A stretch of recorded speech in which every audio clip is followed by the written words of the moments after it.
Kayo na lang. Netizens, gustong e-pares si Catherine kay Dominic Roque. Matapos ang ilang araw na bulungan, kinumpirma ng King of Talk na si Boy Abunda noong February 6. Sa kanyang kapuso talk show na Fast Talk with Boy Abunda, na totoo ang balitang hiwalay na ang engaged couple na sina Dominic Roque at Bea Alonzo. Taong 2021 nang ihayag ni Bea Alonzo na, in a relationship, sila ni Dominic Roque. Last July, sinurpresa ni Dominic Roque si Bea sa kanyang proposal. Ngayon, wala pang isang taon, hiwalay na ang dalawa. Ayon sa source, ibinalik na ni Bea ang engagement ring kay Dom. After this confirmation, may ilang netizens na parang may gustong mangyari. What if si Catherine and Dominic na lang? Narito ang mga komento ng ilang mga netizens. Bakit picture lang yan pero kinikilig ako?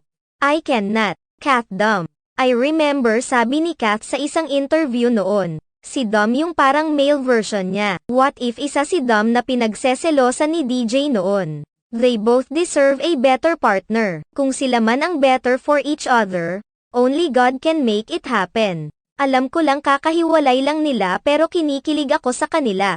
Bagay, samantala, hindi pa nagsasalita sina Dom at Bea tungkol sa kanilang hiwalayan. Umaasa rin ang ilan sa kanilang supporters na magkakabalikan ang dalawa at matutuloy ang naudlot na kasal.